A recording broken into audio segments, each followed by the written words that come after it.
घटनाको समय रसुवाको हिमाली क्षेत्रमा मानिसहरूको दैनिकी सामान्य रूपमा अघि बढिरहेको थियो।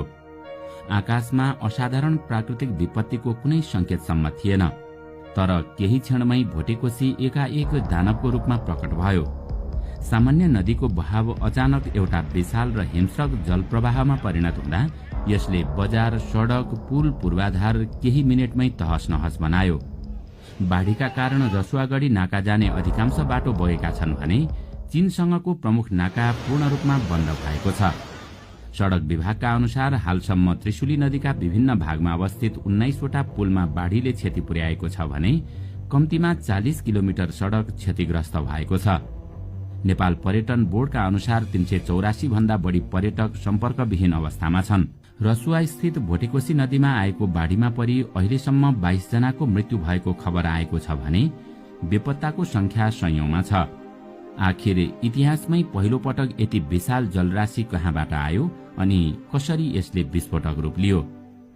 दर्शकवृन्द, आउनुहोस् आजको यस श्रृङ्खलामा हामी रसुवाको भोटेकोशीमा अचानक आएको इतिहासकै ठूलो बाढी र त्यसले पुर्याएको क्षतिका बारेमा विशेष जानकारी गराउनेछौं।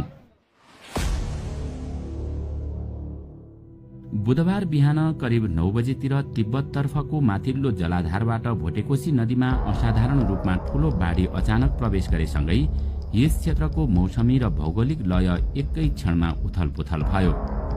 प्राकृतिक विपदको यो जानकारी सम्बन्धित निकायसम्म पुगिसक्दा नदीको बहाव मानव नियन्त्रणभन्दा बाहिर पुगिसकेको थियो। केही मिनेटको अन्तरालमै नदीले भयानक रूप लिँदै टिमुरे, स्याप्रोबेसी तथा आसपासका बस्तीतर्फ प्रहार गर्न थाल्यो, जसले त्यहाँका बासिन्दाहरूलाई सम्हाल्ने मौका समेत दिएन।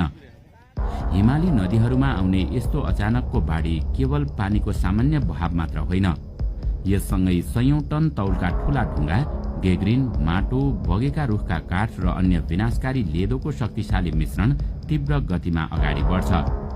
यही मिश्रित र गतिशीलताले भरिएको शक्तिले नदी किनारमा खडा गरिएका जुनसुकै बलिया संरचनामाथि पनि असाधारण र असहनीय दबाव सिर्जना गर्छ, जसका कारण क्षणभरमै ठूला पूर्वाधारहरू तासको घर जस्तै ढल्न पुग्छन्। प्रारम्भिक समाचार र स्थलगत रिपोर्टहरूका अनुसार यस बाढीले बजार क्षेत्र, रणनीतिक सडकहरू, पक्की पुल र ऊर्जा उत्पादनका पूर्वाधारहरूमा गम्भीर क्षति पुर्याएको छ। स्वतन्त्र ऊर्जा उत्पादकहरूको संस्था इप्पानका अनुसार भोटेकोशीमा आएको बाढीले रसुवा र नुवाकोटका 13वटा जलविद्युत आयोजनामा क्षति पुगेको जनाएको छ।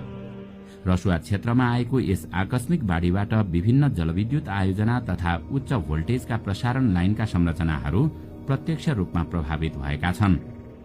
दर्जनौं पक्की